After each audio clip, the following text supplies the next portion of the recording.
बता दें कि वोटर लिस्ट पर चिराग पासवान ने अपने बयान से नीतीश कुमार और पीएम नरेंद्र मोदी के पसीने छुड़ा दिए हैं और साथ ही साथ उन्होंने इलेक्शन कमीशन के बड़े फैसले पर भी अपनी प्रतिक्रिया दी है। आखिर वो प्रतिक्रिया क्या थी और आखिर चिराग पासवान ने नीतीश कुमार और पीएम नरेंद्र मोदी के बारे में क्या कहा। नमस्कार, मैं हूं संजीव और आप देख रहे हैं आप तक न्यूज। अगर आप हमारे चैनल पर नए हैं तो चैनल को जरूर सब्सक्राइब कर दें। बता दें चिराग पासवान ने बिहार की 2025 वोटर लिस्ट और इलेक्शन कमीशन यानी चुनाव आयोग पर कई बातें कही है, जिससे यह साफ संकेत मिलता है कि वे इस मुद्दे को मोदी नीतीश गठबंधन के लिए एक राजनीतिक चुनौती के रूप में देख रहे हैं। विपक्ष की राजनीति पर चिराग पासवान ने सवाल कसा है और साथ ही साथ चिराग ने कहा है कि विपक्ष पहले ही आरोप लगाता रहा है कि वोटर लिस्ट में धांधली होती है। जब चुनाव आयोग ने एसआईआर प्रक्रिया पूरी कर ली है और नामों में कटौती किए गए हैं तो विपक्ष इस प्रक्रिया को ही मुद्दा बना रहा है।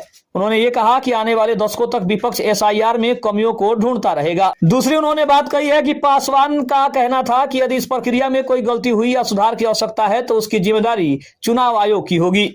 उन्होंने ये भी कहा कि मतदाता सूची की शुद्धता लोकतंत्र की नींव है और सूची में मृत व्यक्तियों को या फिर दोहरी प्रविष्टियों को हटाना आवश्यक है। उनका कहना है कि बिहार में कुल 47 लाख मतदाताओं के नाम हटाए गए हैं। पासवान ने नाम कटने के पीछे कुछ प्रमुख कारण ही बताए हैं, जैसे कि मृतक व्यक्तियों के नाम, ऐसे लोग जो एक से अधिक स्थानों पर दर्ज थे या अवैध प्रवेश करने वाले लोग।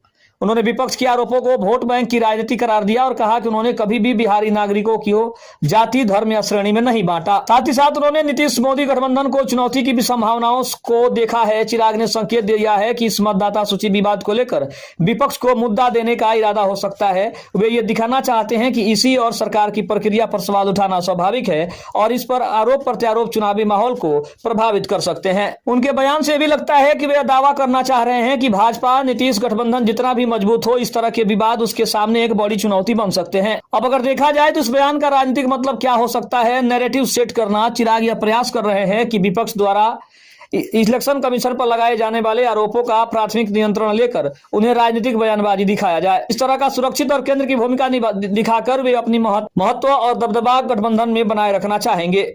यदि मतदाता सूची विवादित हो जाए तो जनता के बीच यह विचार फैला सकते हैं कि वोटर लिस्ट में अनियमितताएं लड़ी गई है और यह रणनीति वोटर भरोसा को हिलाने की हो सकती है। चूंकि विपक्ष पहले ही एसआईआर को पक्षतापूर्ण और अन्यायपूर्ण कह रहा है, चिराग पासवान का बयान उस नैरेटिव को पलटने का प्रयास है, यह दिखाने के लिए कि वे न्याय और पारदर्शिता के पक्ष में है। खबर कैसी लगी तो कमेंट में जरूर बताइएगा। तब तक के लिए धन्यवाद। जय हिंद, जय भारत।